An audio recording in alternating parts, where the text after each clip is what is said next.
kearifan, rahmatan lil alamin gitu loh kalau saya.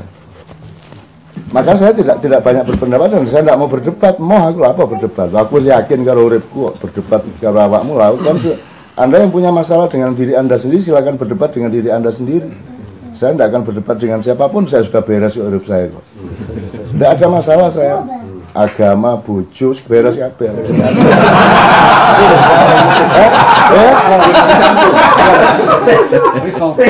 Masalahnya tinggal satu itu aja. Masalahnya tinggal orang kok mau dibodohi secara ilmiah tentang rokok. Cuman itu loh kalau masalah. Itu nggak usah diterusin. Jadi yang belum clear cuma ini. Itu pun saya toleran loh. Itu pun saya tidak memaksakan diri. Saya tidak apa-apa kok. Saya tidak apa, tidak ngerokok juga tidak apa-apa. Cuman Anda jangan tidak jujur kepada rokok. Anda jangan tidak jujur kepada tembakau. Rekam. Anda jangan. Tapi ini juga tidak penting ya. Kenapa Anda mau ditipu oleh Bloomberg? Kenapa Anda menjadi korban dari pertentangan dagang antara perusahaan-perusahaan farmasi melawan perusahaan nikotin? Kenapa Anda pendapat Anda mengenai sehat tidaknya sesuatu itu berdasarkan kapitalis, tidak berdasarkan ilmu? Kenapa Anda tidak mau mengetahui, tidak mau mengakui bahwa rokok kretek itu urusannya bukan kuliner tapi medis? Jadi kalau saya merokok itu obat saya. Tandanya kalau saya tidak merokok, kalau begitu saya tidak merokok, Anda bisa lihat, oh Cak Nun mesti sedang sakit. Kalau saya merokok berarti sehat walafiat. Udah tahu nggak usah diperpanjang soalnya. Dan kita terusin soal tadabbur Mas. Tawaran saya begitu. Jadi kan kayak kita kumpul di sini. Ya terserah kon fakultas opo, terserah kon NU atau Muhammadiyah. Tapi ketika kita kumpul, kita bikin apa-apa, outputnya itu teamwork, kejujuran, kebijaksanaan bersama kan begitu. Pokoknya kita hindarkan segala hal yang menciptakan friksi. Kalau di Indonesia Mas, friksi itu kalau di atas itu memang dibikin. Kalau di bawah itu karena tidak ada tadabbur. Jadi kalau di bawah kan misalnya ada masjid-masjid yang Anda kalau sholat di situ dipel. Kalau weweh ditumplek gitu loh Mas ya. Kenduran itu haram, tahlilan haram gitu-gitulah. Itu yang bikin orang bertengkar. Itu yang asli memang dari tafsir-tafsir Islam yang melahirkan perpecahan. Semua tafsir itu semua melahirkan perpecahan. 100%. 4 mazhab coba. Emang Syafi'i, Hanafi, Hambali, satunya Maliki, emangnya dia pernah mau bikin mazhab? Yo tanya sama dia. Anda ke kuburan sana. Tanya, panjenengan riyen ndamel mazhab nang mboten? Ora aku. Aku iki meng ditakoni wong aku jawab. Kok terus dadekke mazhab? Kok terus dadekke aliran? Kok terus dadekke institusi? Kok jadi brand, jadi label? Mereka tidak punya niat seperti itu. Itu loh. Maka saya seluruh gerakan saya itu tak ancam dadi aliran tak tuh nyuraimu kan. Pokoknya tidak boleh ada label, tidak boleh ada kultus, tidak boleh ada institusi yang di wilayah kita tidak boleh. Saya bikin ini kalau Anda orang NU supaya NU Anda lebih NU dan lebih Islam. Anda tetap NU ojo terus pindah ikut golongan saya bukan golongan. Saya ini ruang. Saya bukan perabot kan itu. Kira-kira Mas, soal terserah Anda sekarang bagaimana. Nek perasaanku itu. Nah, kalau kita di Australia kok terkontaminasi oleh pertarungan yang enggak itu. Anda tahu nggak ISIS sudah enggak ada sekarang. ISIS ini sekarang di Timur Tengah udah enggak ada. Enggak tahu tuh Anda.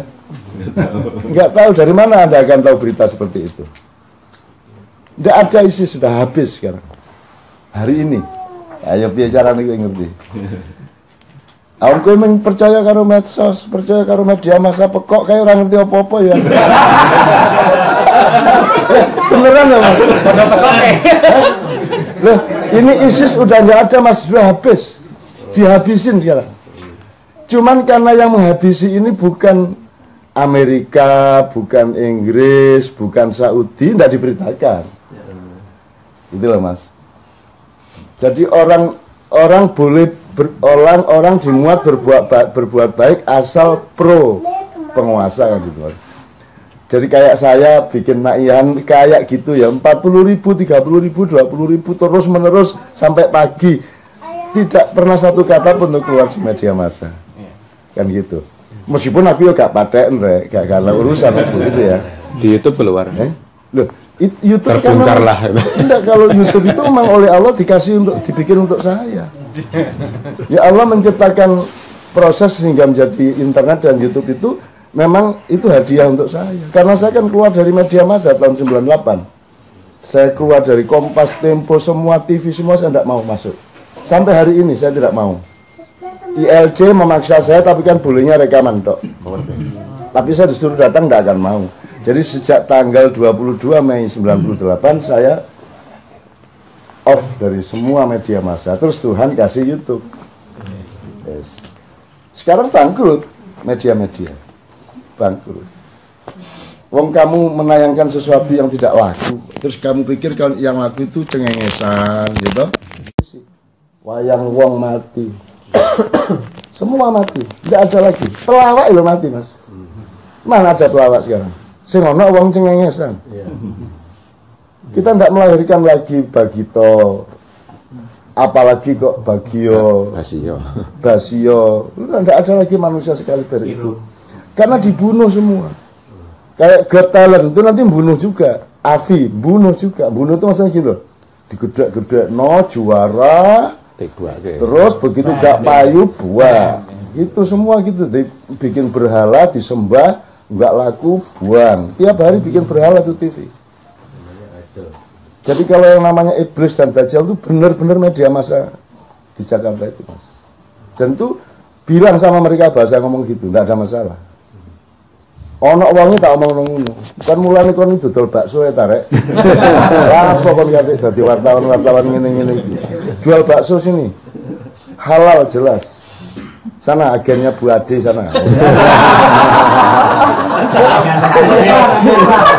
Langsung dari sponsor ini. Ya gitu Mas kira-kira ya. Moga. Ini saya agak melebar ke media segala ya. Ayo silakan. Yang input. Ya, tapi Cak Nun enggak terkait sama CNN kan itu. Belum tahu artinya Cak Nun. Cak Nun Network. Ada yang menafsirkan Cak Nun Najib. Suka-suka. Utama ini cangkemmu menengah itu.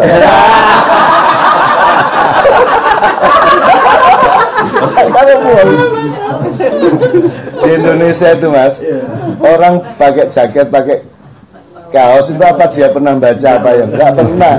Terus opo ae pokoknya ono kaos digawe. Masuk ISIS ya digawe. Termasuk kalau ait ya? Iya, termasuk iya, bagi dia tuh kaos. Jadi hari pagi ini becak kaos PDIP, engko ternyata kudanan terus ganti kaos P3, gak masalah. Indonesia. Tidak ada hubungannya itu. Cak, Ya. Nun sewu. Di sini kan ya bukan permasalahan. Di sini kan banyak apa namanya kalau kita dengar khotbah gitu, terutama khotbah Jumat. Itu selalu yang diangkat dalam awal dari khotbah Jumat itu sendiri itu selalu bahwa bid'ah itu adalah semua bid'ah itu ada dolalah. Jadi hadis tentang bid'ah yang dolalah gitu. Cak. Terus itu yang mungkin menjadikan ya salah satu sebab kenapa ada sedikit perpecahan, ada sedikit friksi antara yang mengatakan bahwa bid'ah itu dolalah dan sebagainya dengan yang menganggap bid'ah itu ada yang baik, ada yang buruk. Kalau lo Cak Nun gimana Cak? Nah, mereka menjelaskan nggak bid'ah itu apa? Kan khotibnya mestinya ngomong gitu. Saudara-saudara, gedok itu terbuat dari ketela pohon. Ketela pohon itu ditanam di tanah yang begini. Ada ularnya yang membawa gini-gini, maka gedok itu haram, begitu. Nah kalau bid'ah itu dolalah, dijelasin dulu bid'ah itu apa, dari epistemologinya ya, harafiahnya, baru maknawiyahnya kan gitu. Lah enggak, moro-moro bid'ah haram ngono toh. Lah ngono iku cangkeme arek-arek iku. Apa? Belum tahu CNN. Ya, maksud saya gini, mbok dijelaskan dulu supaya, makanya kan saya bilang kalau tadabbur enggak mungkin dia gitu. Kalau pakai tadabbur, sebenar apapun saya, belum tentu saya omongkan. Saya harus membaca forum, saya harus membaca responden saya. Meskipun saya bernafsu ingin ngomong sesuatu hal, saya tahan. Makanya acara kita bisa 8 jam, Anda tahu. 8 jam karena saya tidak mungkin melukai mereka, tidak mungkin mengecewakan mereka secara agak ekstrim. Sehingga mereka kerasan sampai jam piro ae kerasan, jam 3, 4, 5. Nek gak ono subuh mesti bablas jam 8, jam 9. Untung ada subuh. Itu Mas. Karena kita menjelaskan semua. Jadi saya ingin Mas, Allah itu Al-Badi. Jadi Allah itu Maha Pembid'ah.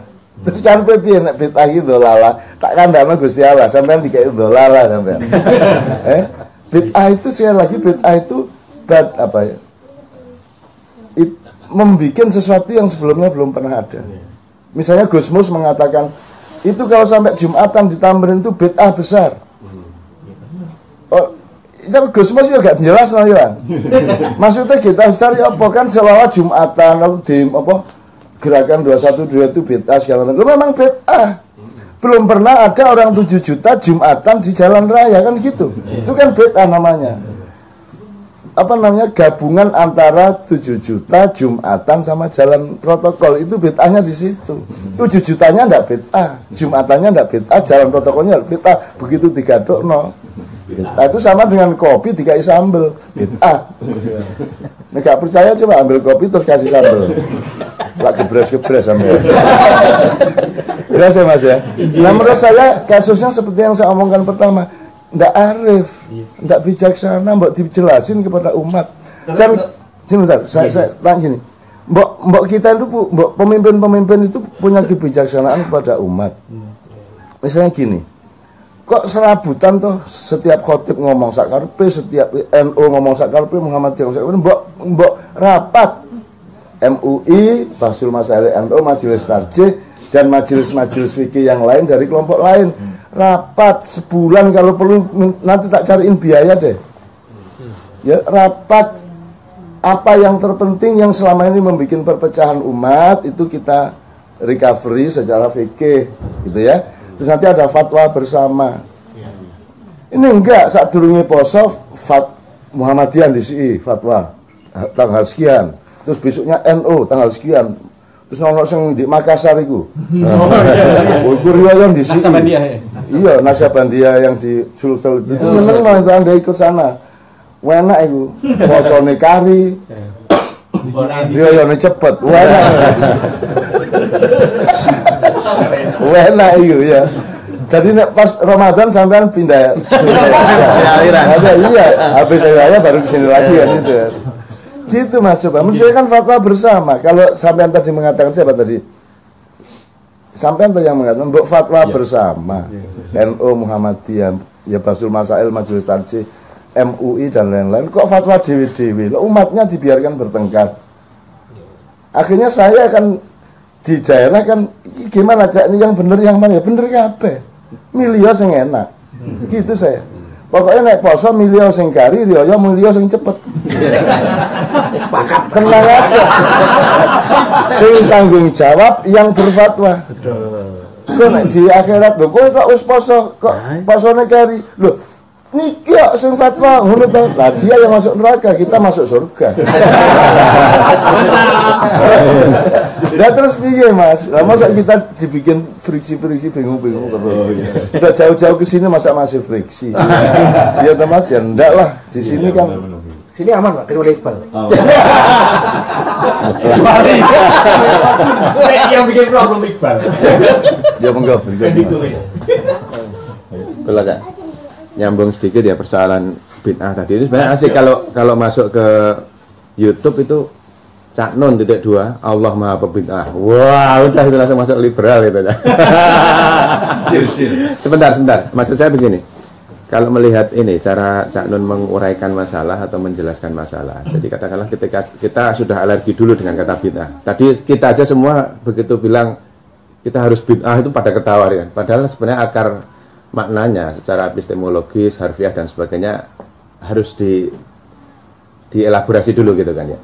Apakah cara seperti itu juga yang membuat Cak Nun beberapa waktu yang lalu nulis tentang khilafah itu ya? Karena kan beberapa kaget, loh kok Cak Nun gini? Tapi ketika saya coba baca, itu semacam mendudukkan konsep khilafah itu bukan sekedar makna khilafah sebagaimana yang dipahami publik selama ini gitu. Selama ini kan marketer khilafahnya HTI gitu. Jadi ketika kita bicara khilafah, menyebut kata khilafah, orang oh khilafahnya HTI ini kan. Padahal ternyata kalau saya baca dari katakanlah FPI punya konsep sendiri, katakanlah kerjasama antar dunia Islam. Mereka punya cita-cita untuk membuat mata uang bersama antar dunia Islam. Itu beda banget dengan HTI gitu. Nah ketika Cak Nun nulis, orang kan, wah Cak Nun ternyata bela HTI, ini gimana katanya NKRI gitu kan. Tapi begitu saya baca, khilafah di situ adalah mendudukkan konsep khilafah sebagaimana tugas kekhalifahan manusia gitu. Itu kalau saya tafsir atas Cak Nun. Ini belum sampai tadabbur ya Cak ya. Saya baca tafsir atas tulisan Cak Nun. Apakah seperti itu? Ini terus terang titipan dari banyak teman. Mbok takokke itu kok Cak Nun kok nulis gitu. Oh tadi malam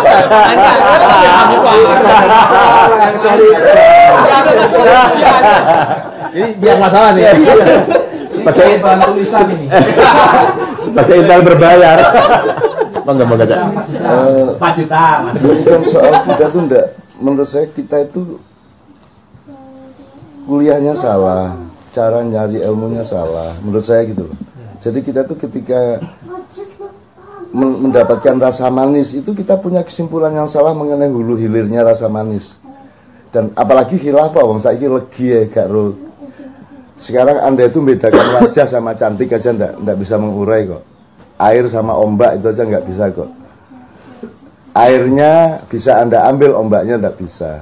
Misalnya gitu ya. Itu sing paling gampang naik gak dadi. Wong sak dunya loh Mas. Maka saya tuh ketawa-ketawa iki gak iso diandalkan menungso di dunia iki. Wis taek kabeh. Jadi sekarang kalau saya mau jawab dia ya.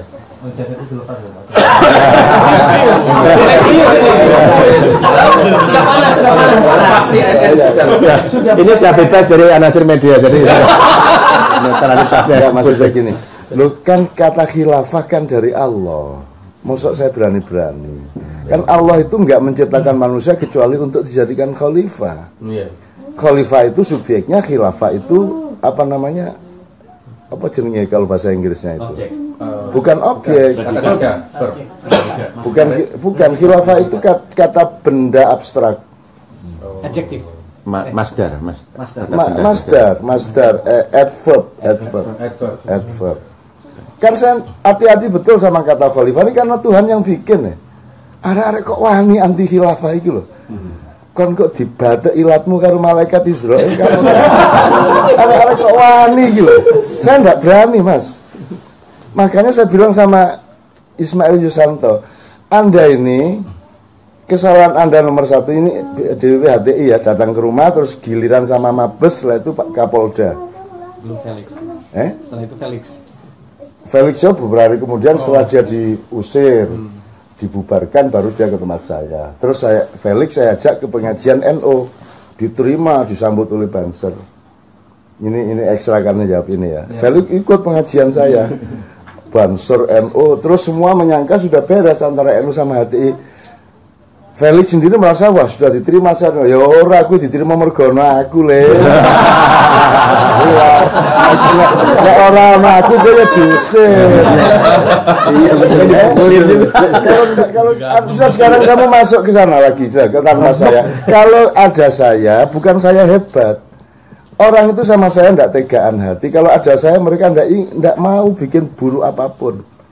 Karena mereka itu sayang sama saya. Itu bukan soal hebat. Tidak tega. Ngono Cak Nun kok kon gak ribut sih kan gitu. Gitu loh. Jadi si Felix ini mulia di situ. Terus pulang juga diantar, makan bareng sama rombongannya. Dan dia ikut pengajian juga gitu kan. Terus dia pikir sudah beres HTI agama NU ya turun kayak iku mergono aku. Nek gak percaya runu meneh kon lak karo. Ya. Oke ya, tak terusin khilaf. Jadi gini Mas, saya itu berani ngomong epistemologi karena saya punya marja. Ya saya karena nyuwun sewu di dunia ini urusan bahasa Arab itu ada majelisnya, namanya Majelis Umana.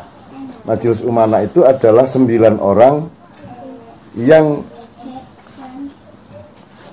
jadi ada majelis beranggotakan 9 orang di bawah kerajaan Arab Saudi, tapi internasional skalanya, yaitu menjaga bahasa Arab seluruh dunia. 6 orang itu dari negara-negara Timur Tengah, Arab, Mesir, Syria, gitu-gitu ya, Yaman. Terus yang 3 orang itu dari Afrika, Eropa, dan Asia. Yang dari Asia itu kita. Yang dari Asia itu anggota Majelis Umana itu kebetulan kakak saya. Jadi orang nomor 1 di Asia bahasa Arab itu kakak saya kebetulan. Jadi saya kalau ngomong bahasa Arab aku wani yo, aku duwe sumbernya yo. Betul. Dan semua yang saya omongkan di tulisan khilafah itu kan tidak mungkin tidak saya ajukan kepada kakak saya toh.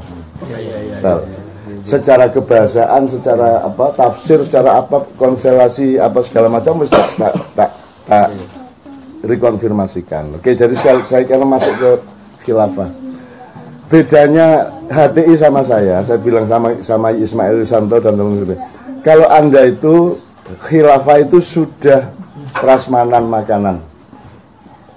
Pokoknya mejanya harus gini, nasinya harus gini, sayurnya harus ini gitu sudah jadi. Sementara NKRI adalah prasmanan yang lain yang Anda mau berabrik Anda ganti dengan prasmanan Anda. Bagi saya khilafah itu bukan prasmanan makanan, itu makanan itu benih saya bilang. Khilafah itu benih.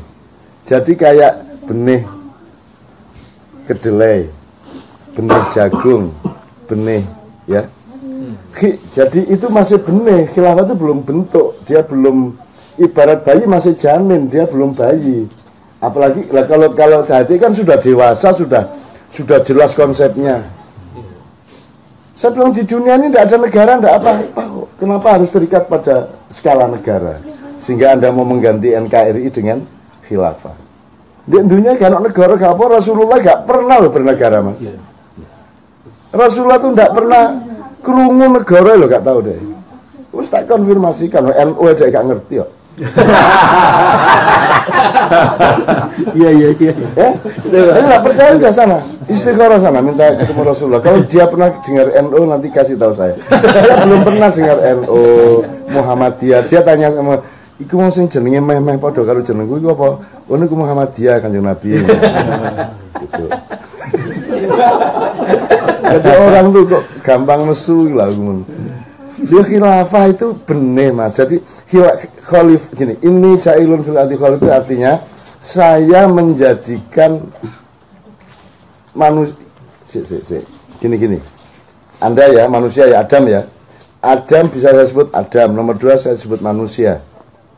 Nomor 3 saya sebut abdi, hambaku, hambanya Allah. Nomor 4 saya sebut khalifah, Anda khalifati, khalifatullah. Jadi Anda itu duta saya.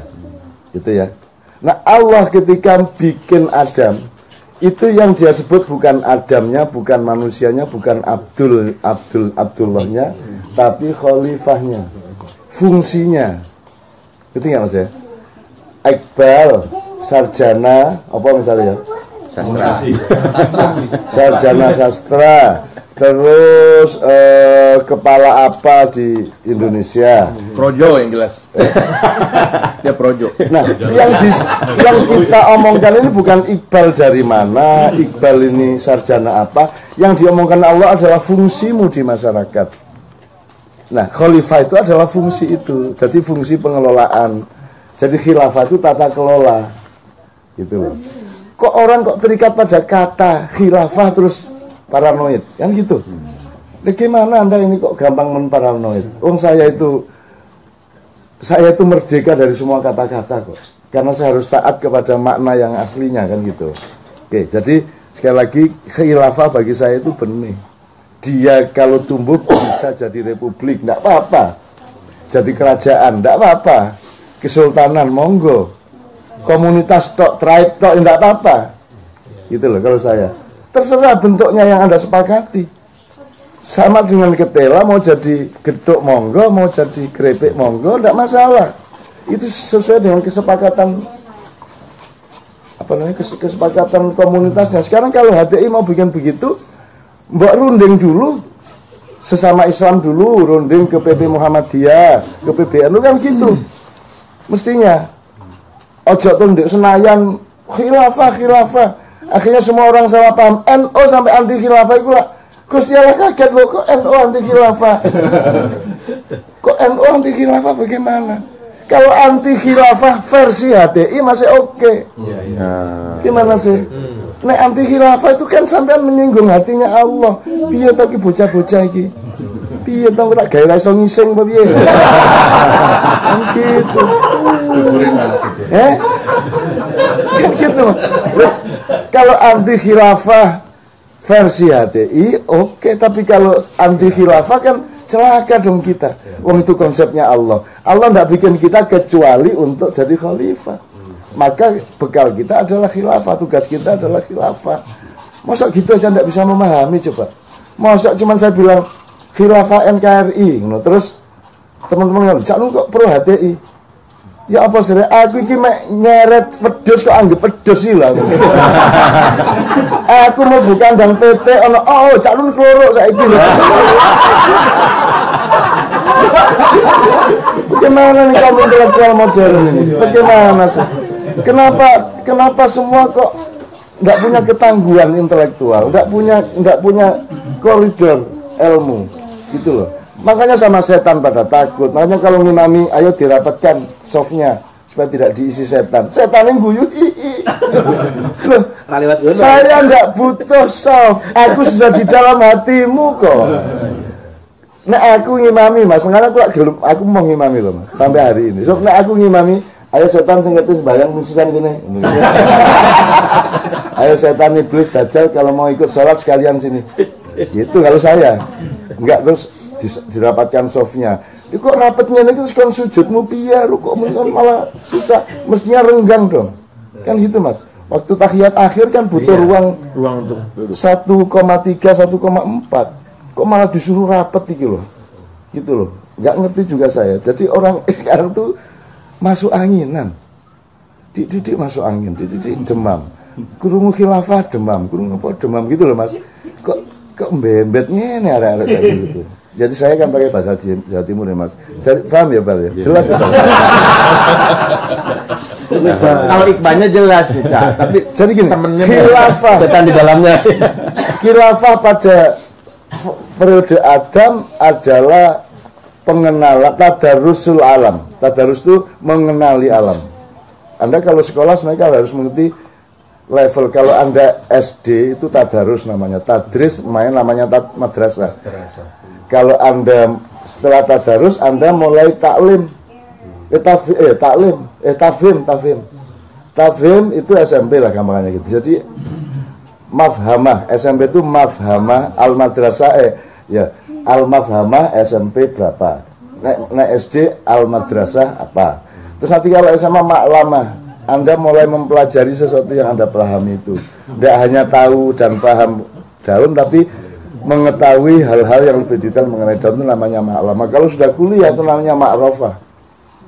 Anda sudah memperdalam spesialisasi Anda. Anda sudah arif, Anda sudah mengarifi segala sesuatu. Itu tingkat ma'rofah. Begitu Anda S2, S3 dan di masyarakat itu sudah makdabah. Jadi orang kalau sudah mulai S2 dia tidak hanya studi seperti adik-adiknya yang akademis, dia sudah mulai empiris, itu enggak? Dia sudah mulai makdabah, sudah mulai menciptakan peradaban. Itu.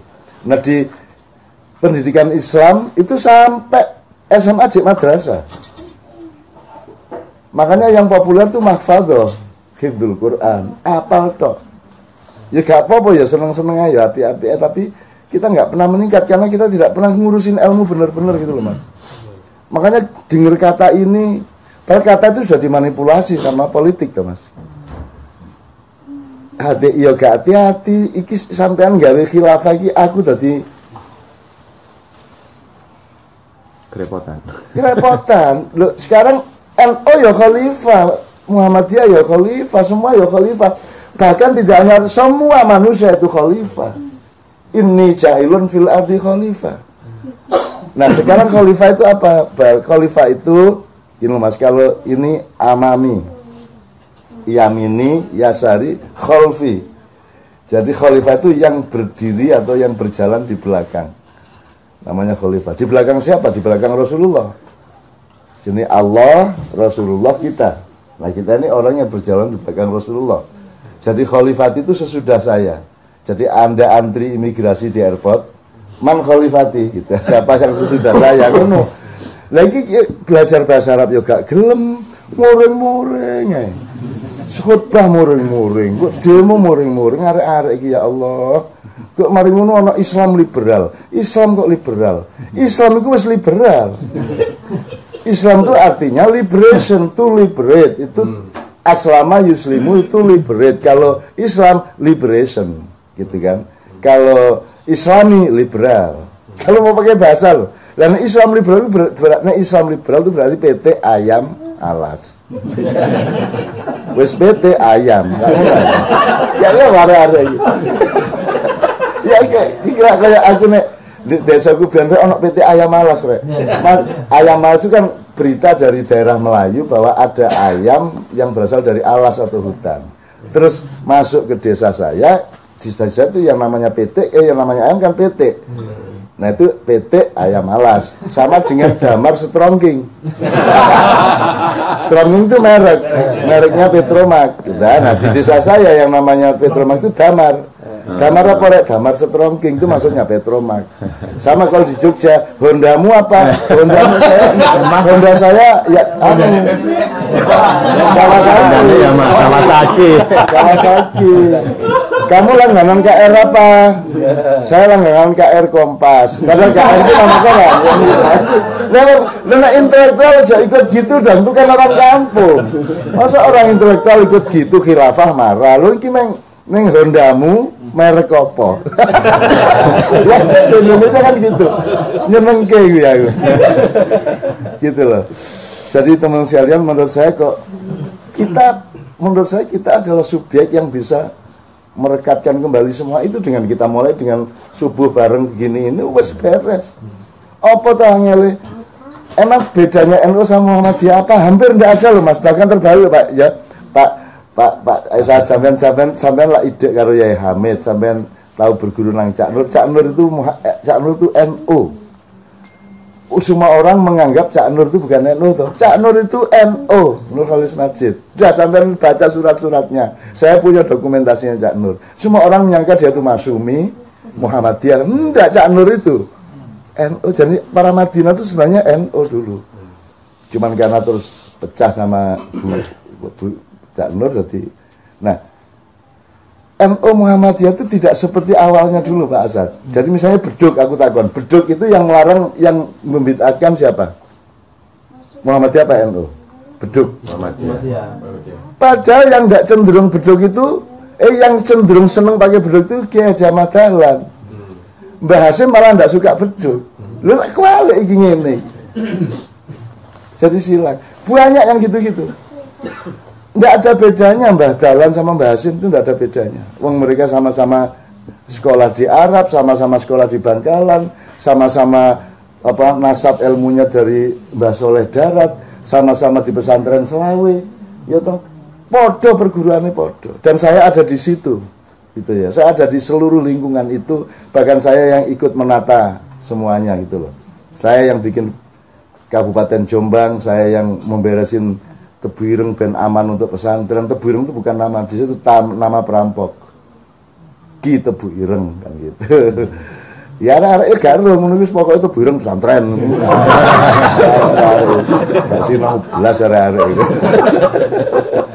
Kowe muring-muringan gitu. Ijo Jombang enggak, Jombang itu bukan Ijo Abang, nama bunga kok Jombang itu. Dan sekarang gini, Indonesia selain Jombang aja deh. Kapan-kapan tak bukain. Ini nggak beres-beres loh ini. awal 2018 ini bisa kacau loh. Sudah mulai lah asap nih pul. Yang sudah Anda pikir mati hidup, yang Anda pikir sudah tidak ada. PKI disebut-sebut ada, tidak terlalu ada.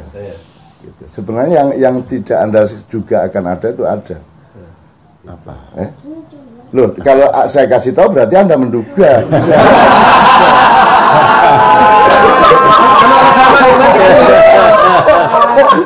Ya, yes. Kata-kata lu nih. Kata nulis ya. Kamu tahu aja lu. Pokoknya pagi ini tuh tumbalnya Iqbal. Jadi mesti Iqbal dikorbankan. Oke Mas, pokoknya itu tadi ya, alur kita kan soal friksi. Dan beliau pun sedang di Jogja itu, saya itu malam itu di WA oleh Kapolda Jogja. Nah, atas perintah beliau gitu. Coba iki karepe iki. Aku iki mah ado nang bot, terus di WA sama Kapolda DIY teman saya. Terus on apa ya Pak Doviri? Ternyata diperintah oleh orang bot juga.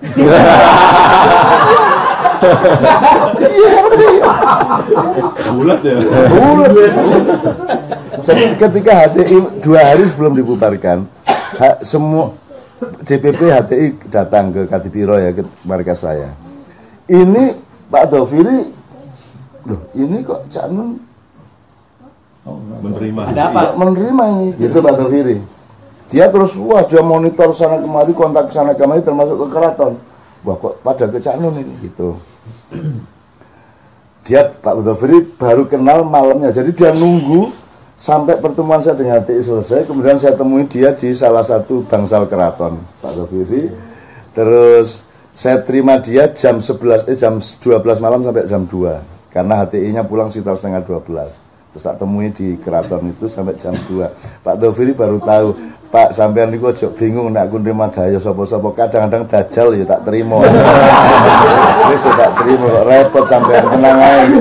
Enggak usah ngawasi saya bilang. Nanti tak awasi genti sampean. Sudahlah, sama saya itu insya Allah sudahlah, semua kompak, semua tidak ada masalah lah. Termasuk laskar-laskar Borobudur kemarin itu tak kumpulin, Mabes tak panggil, semua tak rubah menjadi maslahat seperti yang Anda maksudkan, beres kabeh, tidak ada masalah. Saya sudah tahu siapa yang mau menculik biksu 10, mau menculik orang Buddha 15 dan seterusnya, aku ngerti. Dan itu semua sudah saya sweeping. Saya punya pasukan berlapis-lapis lah. Itu ada yang bagian semua alat produksi demo itu misalnya mikrofon, genset, mixer segala itu semua kita pegang. Titik-titik mikot tempat orang masuk dari luar kota. Ya mikot toh, kita kasih gitu. Pokoknya titik mikotnya di sini. Ya. Ada kok mikot lah iya kon iki nek kate umroh lah titiknya jelas. Titik masuk ya. Iya, titik masuk. Siapa tidak lewat sini, polisi berhak menghalangi. Ini kita ini harus ada teamwork. Kalau setiap orang boleh apa saja, ya nggak usah kesini saya bilang. Gitu loh. Saya juga boleh menolak Anda. Kalau setiap orang boleh apa saja, saya boleh menolak Anda. Jangan ngomong demokrasi sama saya. Saya kesini, saya mau semua ini karena saya bersedekah kepada Anda semua, bukan karena saya punya kewajiban. Itu kan gitu Pak. Nah itu yang kadang-kadang teman-teman lupa, dipikirnya saya berkarya, dipikirnya saya ini menggunakan hak saya. Enggak, aku hak opo aku. Sing tak ambil mah hak rabi tok. Kena kabeh. Itu ya Mas ya. Pak ini kembali ke Pak Doviri dikit ini. Jadi nanti Pak Doviri saya janjiin tanggal 26 ke atas. Nanti kita bikin apa-apa di sana. Tapi saya 2 hari di Jogja, satu ke Korea. Jadi habis dari Korea Pak. Ini saya terlalu banyak anak di mana-mana jadi saya.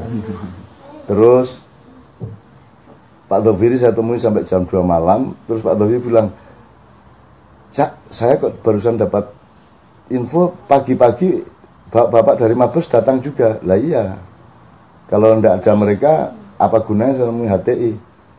Saya harus menjelaskan sama persis ke HTI maupun ke Mabes Polri. Meskipun Mabes Polri juga tidak punya kuasa.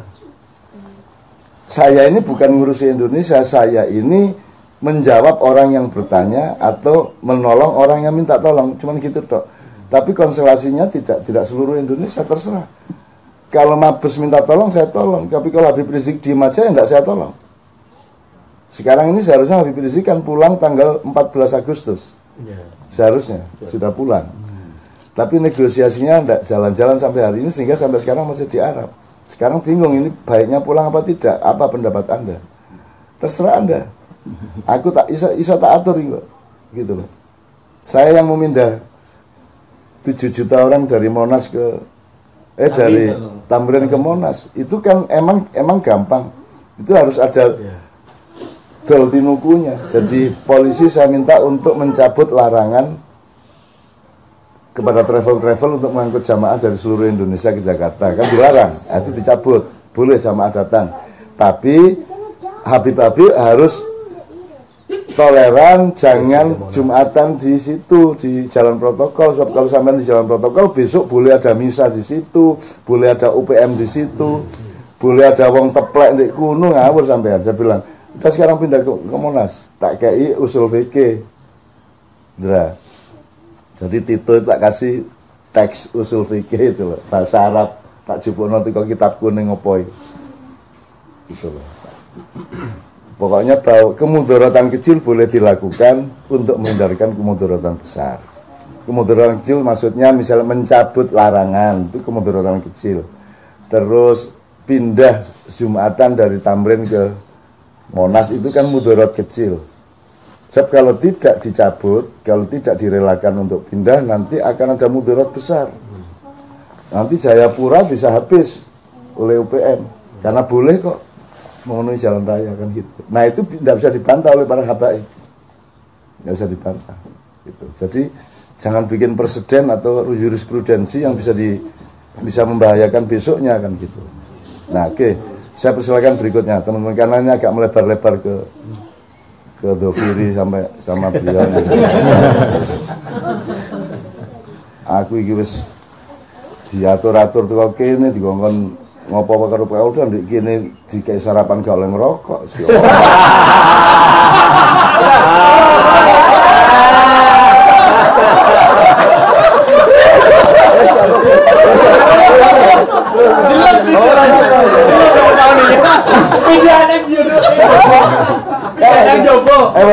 Enggak. Saya itu seneng keindahan. Jadi itu kan kalau kita bikin drama kan harus ada kalimat seperti itu. Itu tidak berarti saya enggak berarti saya ngomong gitu, itu saya sedang bikin naskah drama. Wis ajane besok. Ya Mas, silakan Mas. Ya. Saya ada concern masalah tadi Cak Nun bilang masalah pendidikan, masalah keilmuan. Ini memang penting. Jadi kita gampang sekali terpancing tanpa ilmu tadi. Terus salah satu yang sekarang ini lagi rame itu masalah sejarah. Gimana sih pengetahuan kita terhadap sejarah kita sendiri itu gimana? Karena saya pernah baca salah satu buku Cak Nun ya, Selilit Sang Kiai itu, waduh, fenomenal menurut saya itu ya. Jadi penulis ya kayak Felix itu sejarah itu, apalagi dia ngomong masalah Islam itu harus lengkap gitu loh. Sejarah itu harus lengkap supaya nanti yang disampaikan ke masyarakat itu juga nyampe dan runtut gitu. Jangan sampai sejarah, makanya sekarang PKI itu korban atau jadi bingung gitu loh. Semua pada gampang bingung gitu gara-gara pemahaman terhadap sejarah itu kurang. Gimana menurut Cak? Pak tadi dijemput sama Wahyu. Saya koordinasi sama adik. Mbak Fia. Ada. Ya, oke. Belum nyampe. Enggak, ini kok malah Mbak Fia tanya kalau sudah mau balik ke sana bilang gitu. Berarti belum koordinasi. Oke, saya ngomong tentang sejarah Mas. Ini juga wilayah yang sangat terbengkalai Mas. Padang Blasur nak cara Jawa nih. So amburadul lah. Jadi pertama secara metodologi amburadul. Konstelasi data-data dan bahan-bahannya amburadul. Terus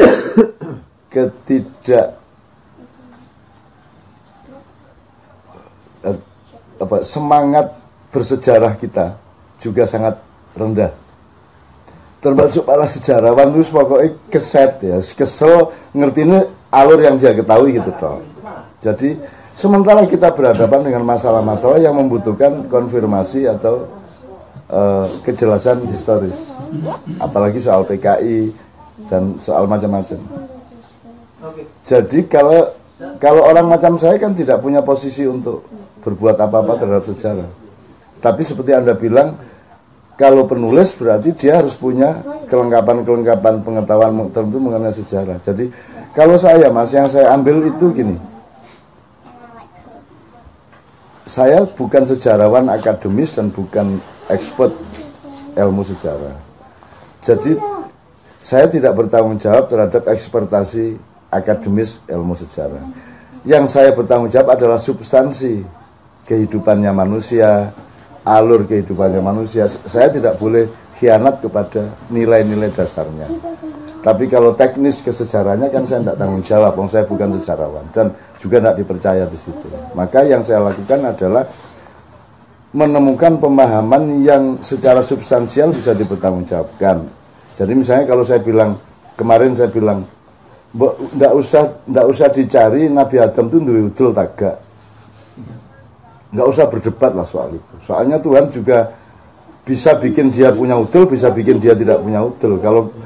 Kalau saya jadi Tuhan tak mainin Anda. Gitu ya.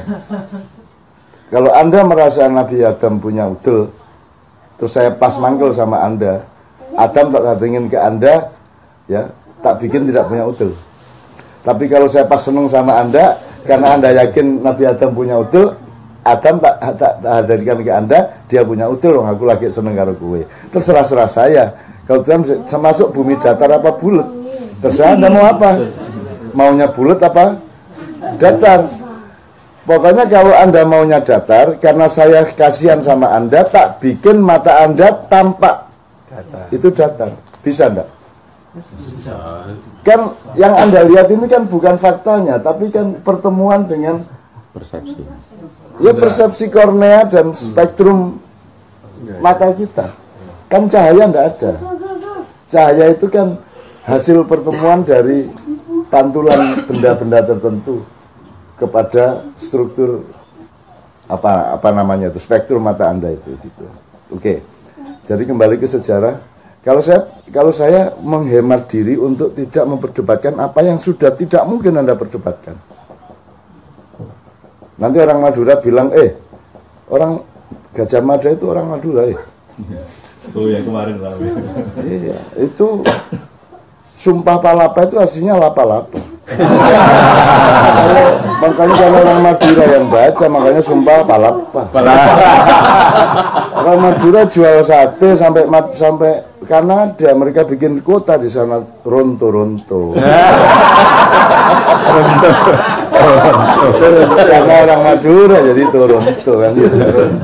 Nah, kita nggak usah berdebat, kita nikmati aja. Itu fakta atau tidak kan kita nggak terlalu substansial gitu loh. Nabi Khidir itu masih hidup apa tidak, ya sudah biarin. Nabi Muhammad tinggi badannya berapa, ada yang tahu? Ya nggak usah kita perdebatkan, berapapun nggak apa-apa, bukan itu intinya. Mbah Hasyim kulitnya hitam, apa coklat tua, apa agak kuning, kan nggak tahu juga Anda. Murid terakhirnya itu kakaknya Pak Hasyim Muzadi, sinten Pak Yai Mukhid, sudah meninggal. Yai Mukhid 2 tahun yang lalu meninggal. Sahabat saya juga gitu ya. Itu dia yang tahu. Jadi kita nggak perlu perdebatkan. Nah sekarang Anda mau bagaimana ini? Wong sekarang, orang anak sekarang ini Soekarno dia nggak tahu, Pak Harto dia nggak tahu, kadoan ya Pak Harto, Mega gimana itu loh anak sekarang nggak tahu. Anaknya Bung Karno berapa jumlahnya, kalau ada yang tahu di sini tak traktir. Anaknya Bung Karno piro?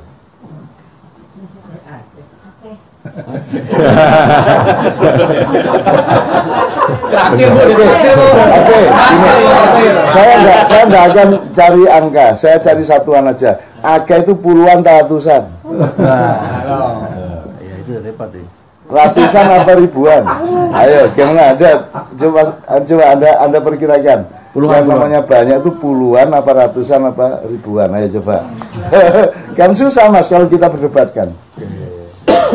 Anda pikir ada nggak sekarang pejabat tinggi yang naik Bung Karno? Ayo, ngerti nggak?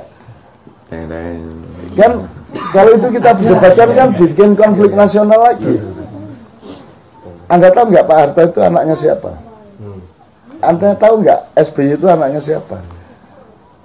Anda bisa nggak pastikan Jokowi itu bapaknya siapa? Bapaknya Jokowi itu siapa? Kan kita nggak tahu semua. Nggak tahu, belas. Gitu loh. Kok ada konstelasi begini. Ini kan keraton yang berebut kekuasaan NKRI kan gitu kan. Ada keraton Bung Karno yang sedang menang gitu kan, ada keraton Soeharto tidak ikut ya, keraton Soeharto mundur, keraton SBY Cekeas, keraton Hambalang, keraton ini keraton Haritanu ya, keraton Piti Surabaya ya, dan seterusnya. Itu kan keraton. Nah, kita nggak punya bahan mas masalahnya. Sekarang Ken Arok itu ada apa tidak? Terus kadang mas. Kalau Agus Sunyoto mengatakan Ken Arok itu rekayasa Belanda untuk supaya bangsa Indonesia tidak punya kepercayaan diri terhadap masa silamnya. Semua yang terjadi sekarang itu selalu mengacu ke ini kan kayak Singosari dulu, paten-patenan gitu kan. Nah, semua wacana sejarah yang terjadi sekarang akhirnya terbuntu oleh panjang kita itu anak turunnya, kita ini keturunan Kora, kan gitu kan. Akhirnya kita tidak pernah punya kepercayaan diri, kita tidak pernah percaya bahwa kita bisa berbuat baik, karena kita dibuntu oleh Ken Arok. Jadi menurut Agus Sunyoto, ini sejarawan NU Pak Hasan Ken Arok itu tidak pernah ada. Itu karangan Belanda, sama dengan perang Bubat Sunda Jawa, itu juga bikinan. Dan sampai sekarang orang Sunda sama orang Jawa belum beres loh mas, kan begitu. Dan itu memang bikinan Belanda, yang tidak pernah ada adegan seperti itu. Nah kan piye mas, kan kita punya PR sejarah yang luar biasa besar, gitu. Itu pun masih gak usah ada PKI 4865 aja.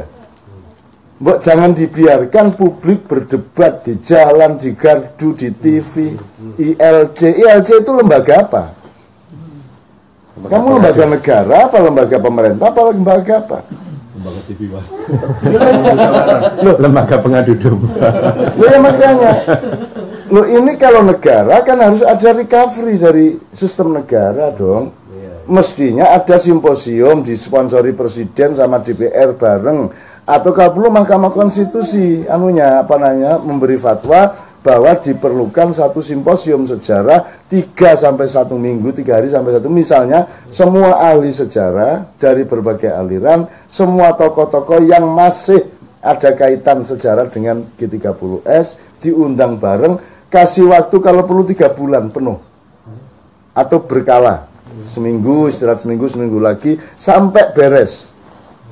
Baru ngomong ke masyarakat, gak mas diculno pro, wah uang teman-teman di ya apa negara ini?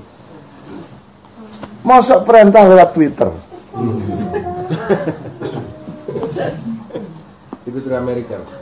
Tiru-tiru Amerika. Ya kalau dia kan empty inside. Kalau Donald Trump kan itu kan lambang dari apa itu Intel Inside. Kalau Trump kan kepalanya digambar tuh ada empty inside. Kalau di Indonesia Trump itu kan lambang dari lambang dari cahaya. Kalau di Indonesia kan habis gelap terbitlah Trump. Tiwas serius.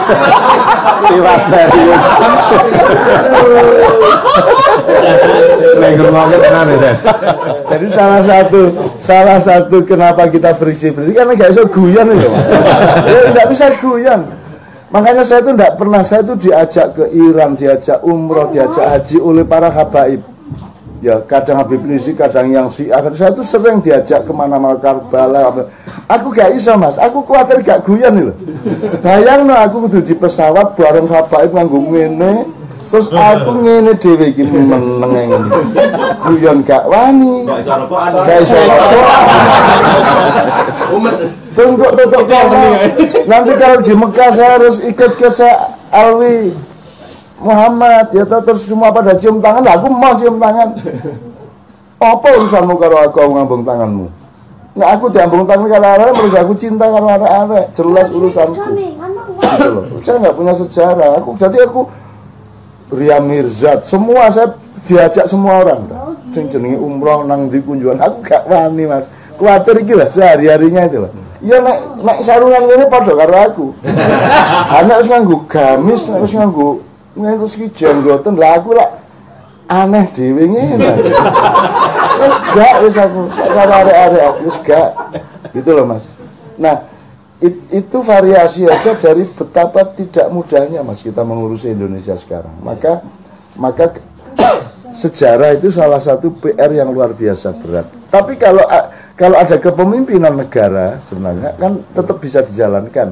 Yang ada sekarang pemerintah, negara nggak ada. Nah, tolong dalam hal ini khusus tolong pelajari, paling enggak tolong baca bukunya Mas Pipit kata sampai browsing aja. Pemerintah bukanlah negara, nanti keluar Pipit, bukunya Pipit yang teman kita yang di Jerman.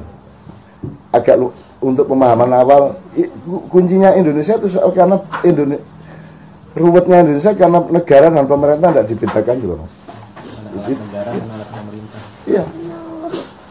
Karena negara sama pemerintah jadi satu itu loh, salah. Jadi kepala negara seharusnya bukan kepala pemerintahan. Kepala negara itu Ratu Elizabeth atau Pangeran Charles itu kepala negara. Kalau kepala pemerintahan itu Perdana Menterinya. Hayam Wuruk kepala negara, Gajah Mada kepala pemerintahan. MK itu lembaga negara. KPK lembaga negara, kan gitu seharusnya. Jadi KPK berhak memanggil presiden tidak berhak memanggil KPK. Sama dengan MK, MK berhak memanggil presiden tidak berhak memanggil hakim MK, kan gitu. Sekarang kan kualik Mas. Masa orang yang dicurigai melantik orang yang akan mencurigai. Itu siapa caranya? Tim yang akan mengawasi saya yang melantik ya nggak berani ngawasi saya, kan gitu. Karena sistemnya nggak beres ini. Nah, salah satu PR kita itu tadi, menurut saya mau tidak mau kita harus menata kembali konstitusi kita Mas. PR yang terdekat ya mempertahankan kembali amandemennya Pak Amin itu 2002 itu nomor 1. Setelah itu baru dipikirkan agak lebih mendasar lagi,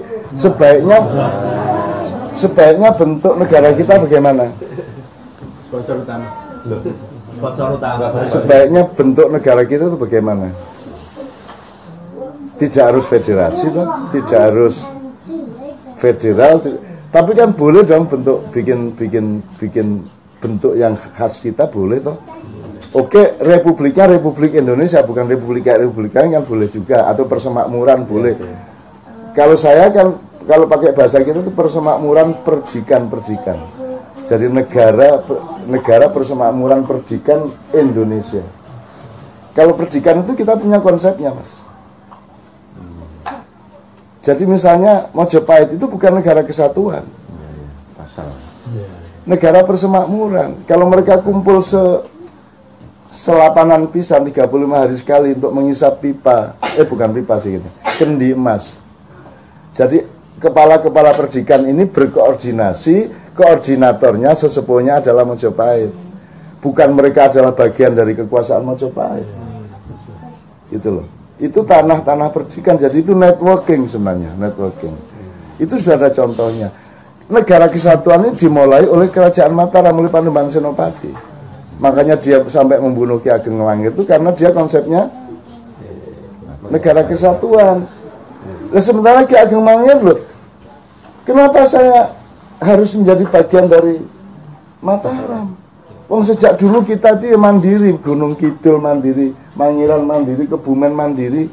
Tapi kita berkoordinasi untuk keamanan bersama. Tapi tidak upeti dan seterusnya. Nah sekarang kita ini kan negara kesatuan, kegedean negaranya serabutan regulasinya, betul enggak Pak? Migas serabutan, semua serabutan Mas. Rokok tadi serabutan, serabutan atas begini distortif, terus sampai dana desa distortif enggak karu-karuan. kegedean tadi kemenyek koyo nyupir truk wah gede truke mbecak gorong iso kon nyupir truk sakno gedene kan gitu masalahnya sekarang. Jadi menurut saya nah bagaimana supaya Anda konkret di sini apa di sini kalau ada teman-teman sejarah ya Anda yang bekerja nyicil itu. Kalau enggak kita terus-menerus klaim-klaiman ini. Mungkin ya usul ke pemerintah itu untuk kenapa kok dibiarkan pendapat itu liar kemana-mana gitu? Kenapa enggak?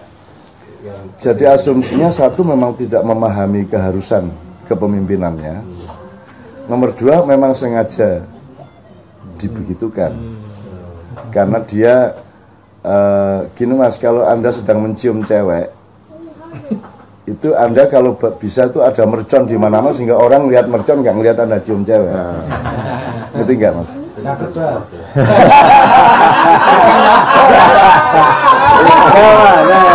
Lumayan buat detik.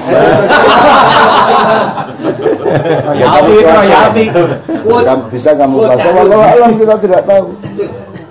Masalahnya sekarang tidak ada yang dimandati Mas untuk memimpin negara. Jadi saya kesini ini kan sebenarnya bekal saya itu gini. Saya itu siapa toh? Saya tuh tidak punya ekspertasi secara ilmu, saya tidak punya mandat secara sosial politik, saya tidak punya saya tidak punya pijakan apa-apa. Saya cuma bersahabat tok gini seduluran gitu tok. Kalau ngurusi Indonesia ya tolong tentukan dulu ini siapa negarawannya yang Anda kewajiban, siapa kepala pemerintahannya yang jelas. Kalau tidak jelas ya aku menengahi tak jarno, kecuali yang darurat kayak Borobudur kemarin, kayak 212 karena ada yang darurat saya jadi pemadam kebakaran. Kan profesi saya itu pemadam kebakaran, tukang tambal ban, terus apa keranjang sampah itu tok. Lah ini loh, merintah saya untuk ngurusi kepemudaan di DIY lagi ini sopo. Ini beliau perintah melalui Kapolda. Terus Kapolda ini cak ini harus bagaimana menunggu. Lihat sing Kapolda ini kowe kok tanya. Kan gitu Mas. Gitu. Dan nyenengkan Indonesia itu Mas. Oke monggo gimana? Mungkin apakah pemahaman khilafah tadi itu? Mungkin justru sekarang mungkin sudah tercapai tapi tidak apa orang sudah. Tidak sadar. Anda ini berkeluarga dengan baik sudah toh, bojo beres, anak beres, sekolah beres, berjuang terus supaya tetap anaknya supaya tetap akidahnya penuh. Ya sudah tuh khilafah dalam skala keluarga, ada khilafah dalam skala organisasi, ada khilafah dalam skala komunitas, dalam semua itu khilafah tidak tunggal. Khilafah itu roh, bukan benda. Nek benda siji, loro, telu. Roh itu bisa berlaku di mana saja.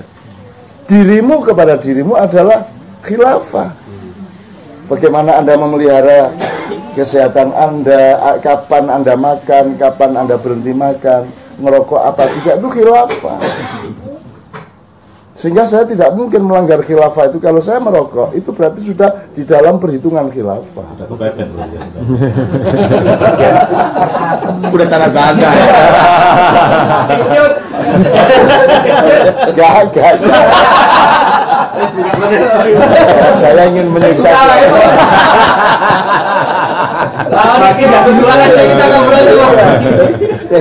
Ini semua yang teriak-teriak itu kan ingin ini terkabul sehingga mereka bisa ikut keluar. Enggak Mas, udah kita selesaikan dulu baru nanti kita. Silakan Mas. Pertanyaan terakhir dari rokok soalnya.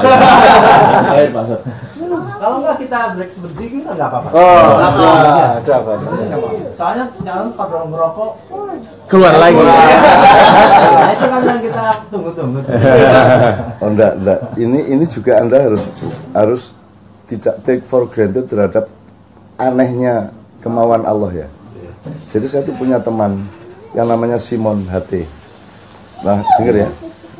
Itu dia sampai tua seusia saya, dia selamat, bagus pikirannya. Dia tuh peminum. Jadi nek nang omahku itu bojoku itu dengan ikhlas langsung nyuruh siapa beli bir papat. Ya, ini aku cerita tentang manusia ya. jangan prejudice dulu. Jadi Simon wis teko yen apiknya sehat, wah ya rada stroke gitu kan. Ini. Nanti kalau sudah kresek-kresek teko baru dia. Kalau sudah bire ketok Mas lagi tegak ini.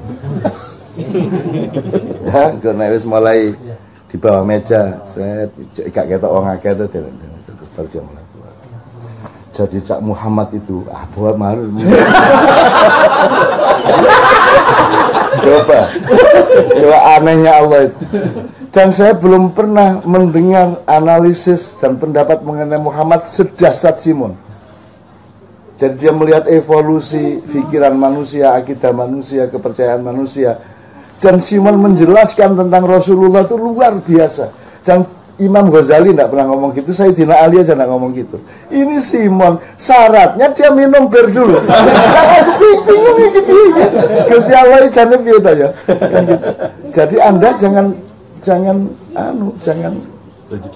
iya jangan terjuda, jadi jangan terlalu terkotak-kotak. Allah itu memberi fadilah min haitsu la yahtasib. Tidak mesti Mas. Kadang-kadang kelihatannya kacau tapi ternyata Allah menyimpan hidayah di situ. Kelihatannya alim tapi ternyata ada kuman di belakangnya kan gitu lah. Simon ini contoh. Pokoknya dia harus sudah minum bir.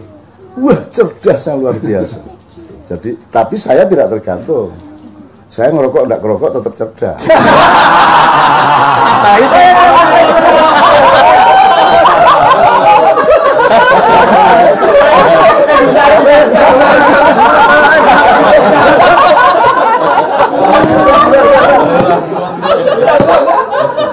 Apa ya? Itu yogurt enggak cocok sama rokok. Wes sampai enggak lagi enggak, aku enggak masalah loh, Jan. Karena kopi lu. Iya, kopi ini mana kopi. Sepatunya Cak. Weh, alhamdulillah. Aman lah. Iya, musuhnya enggak enak tuh. Kadang-kadang saya tanam malah. Break. Ayo, Kak. Enggak. Saya sudah kirim ininya datanya ke Bade. Oh, Bade ya, oke. Putut saya. Saya nggak bisa WA soalnya. Enggak apa-apa. Apa? Enggak ada hotspotnya, ada jaringannya dan karena nomor Indonesia. Iya. Nanti saya Wifi ada wifi kan? Oh iya. Agak sampai dia saya bisa terima. Karena hotspotnya dia. Saya minta Jalbi. Saya pertama ketemu jenengan itu tahun 90 di dalamnya Pak Mufti Haryanto di Malang. Ya, menikah tuan rumah. Ada ini ditonton penampakan orang kita ya. Backlight. Nah. Ini Swan River ya, konco-konco.